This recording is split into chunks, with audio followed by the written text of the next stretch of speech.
Hi, I'm Craig, and I help veterans go from feeling stuck and unseen after service to living with confidence, connection, and purpose so that they can thrive in civilian life and relationships. Hey, everybody, welcome back to the channel. And today we're going to talk about neck conditions, the cervical spine and cervical strain of the neck. The system and name for cervical spine is cervical spine disorders such as cervical strain.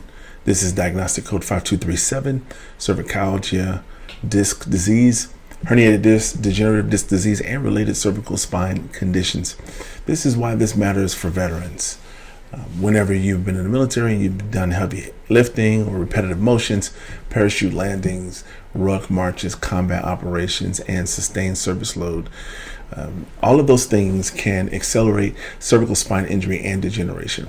Common veteran presentations are neck pain, stiffness, radiculopathy, arm, shoulder symptoms, and then a limited range of motion.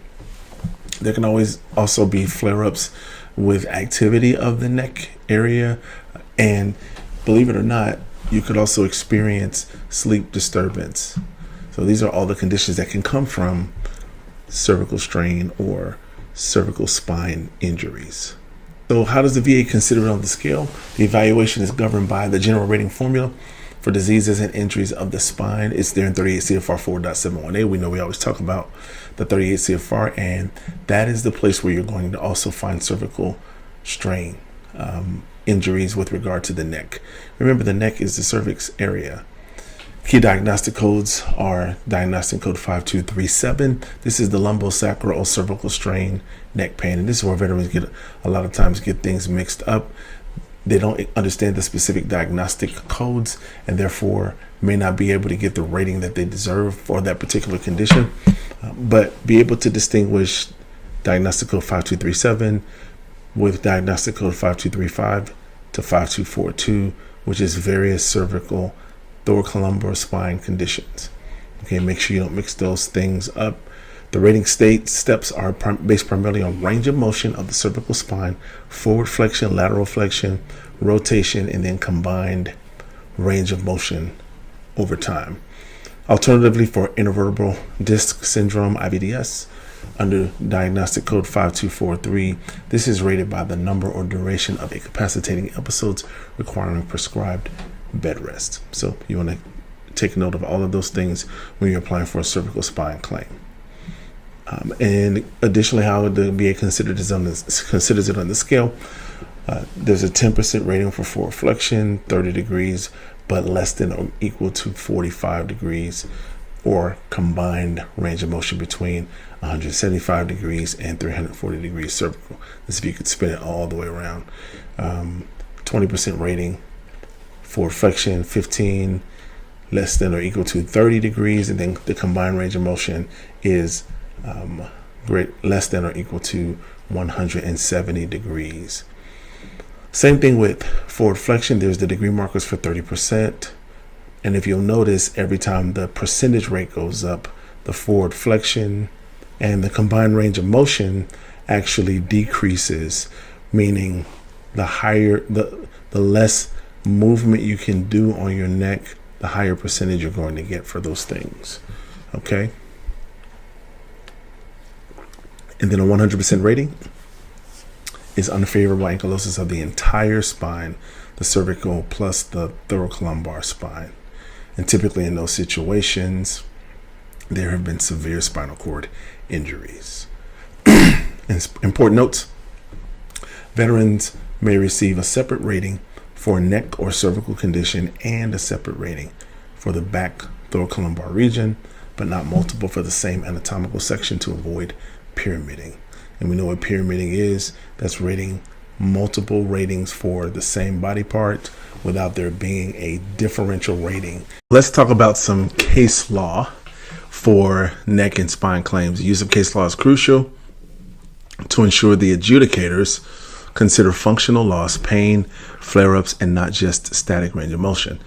The important cases here for general musculoskeletal spine is applicable to the cervical part of the body as well. Mitchell versus Shinseki. Pain and functional loss during use or flare-ups constitutes additional disability even if the measured range of motion appears normal. So Correia and McDonald versus McDonald range of motion tests must include active and passive motion, weight bearing and non-weight bearing positions for the spine. And remember, this case law is case law that has shown up in previous videos that we've done.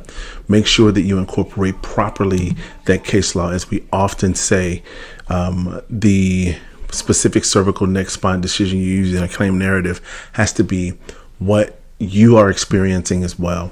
So how do we apply case law in this narrative? Here's an example. My condition mirrors Mitchell because I experience pain limited motion during flare-ups, or in accordance with Correia, the examiner did not test active plus passive range of motion under weight bearing, and the evidence shows that I cannot function on my worst days. You always want to use worst day scenario language when you go to your C&P exam.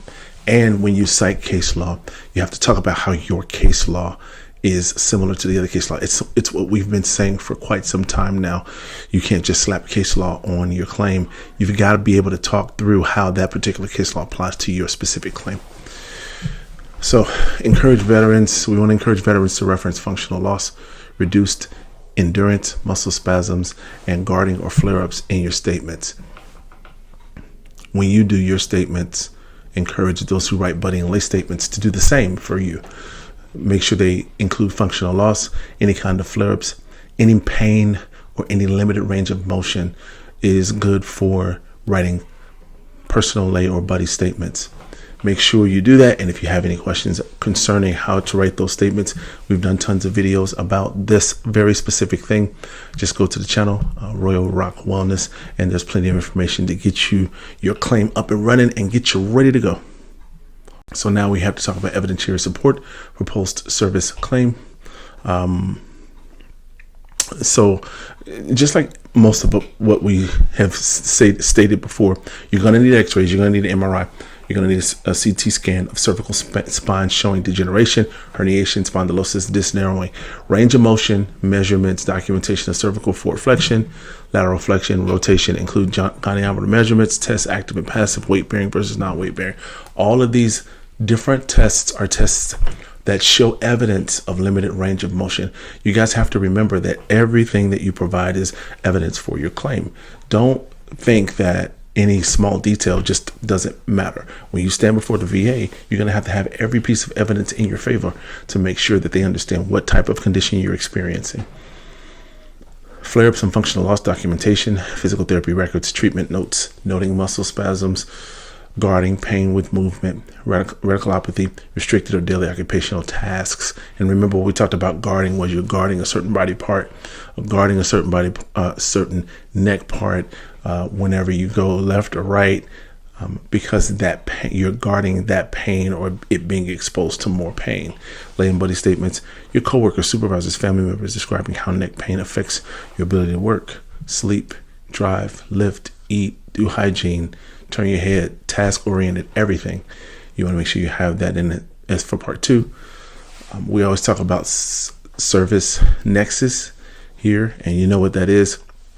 Clear service record of neck and strain injury, medical nexus linking a current cervical condition to service events or aggravation of pre-existing conditions. Secondary conditions. Now, this is where a lot of veterans get twisted up here, because veterans seem to think that just because you have a neck pain, you're eventually going to get a back claim too. But you have to have evidence for that back claim, even if you do the back as a secondary condition, or the hip as a secondary condition, or the spine. It says it could even if it leads to radiculopathy of upper extremity, headaches, or sleep disruption, you got to still include that evidence in there, or else the VA will not consider your claim as compensable. So cite cervical sprain as your primary, use these other things as secondary, and use of case law and regulations, reference 38 CFR. Part 4, general policy, including painful motion and evaluation of evidence in 4.6. I was stating to someone the other day, if you just took 38 CFR and bookmarked it and made a copy of it, when you reference it in your claim, you're referencing what the C&P examiners and what the RVSRs are using to adjudicate and to decide on your claim. So study it for yourself so you can use it in your claim and be knowledgeable about how you use it. Consistency and chronology show progression, worsening over time, functional impairment, days, and treatment history. That'll do it for today's video. I'm so grateful that you guys were able to join me. Make sure you like this video. Make sure you subscribe to the channel, and make sure that you do everything you possibly can to have a record and to have diagnosis and treatment and a service connection so that you can win your claim and so that you can live royally and live well. Thanks for watching, and I look forward to seeing you on the next video. I hope you guys enjoyed this video. Thank you for watching. If you want any more information about the subject of this series, be sure to check out the playlist right here. And remember, live royally and live well. Thanks for watching, and I'll see you in the next one.